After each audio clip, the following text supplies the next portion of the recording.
Hello കൂട്ടുകാരെ, അപ്പോൾ എന്ന് വിൻഡോ തുറന്ന് വെളിയിലോട്ട് നോക്കിയാലും രാവിലെ മഴയാണ്. എന്നാണോ ഗോവയിലെ മഴ തീരുന്നതെന്ന് ദൈവത്തിനറിയാം. അപ്പം ഞാൻ അടുക്കളയിൽ കയറി ബ്രേക്ക്ഫാസ്റ്റ് റെഡിയാക്കാൻ വേണ്ടി ഇന്ന് ബ്രേക്ക്ഫാസ്റ്റിന് ദോശയും സാമ്പാറും ആണ്.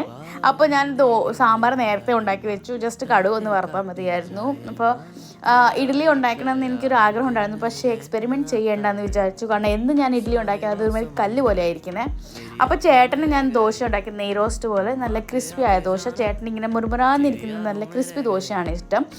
അപ്പോൾ ഞാൻ ചേട്ടന് ഓരോരോ ചൂട് ദോശ ചുട്ട് കൊടുക്കുന്നുണ്ടായിരുന്നു. പിന്നെ സൈഡിൽ ഞാൻ കിയാങ്കൂട്ടനും ദോശ ഉണ്ടാക്കുമായിരുന്നു. കിയാങ്കൂട്ടന് ഇങ്ങനെ വലിയ ദോശ പിച്ച് കൊടുക്കുമ്പോൾ കഴിക്കാൻ അവന് മടിയാണ്. അപ്പോൾ അവന് വേണ്ടി മാത്രമായിട്ട് ഞാനിങ്ങനെ കുഞ്ഞു മിനി ദോശ ഉണ്ടാക്കി കൊടുക്കും. അതാകുമ്പോൾ അവൻ പറക്കി തിന്നോളും.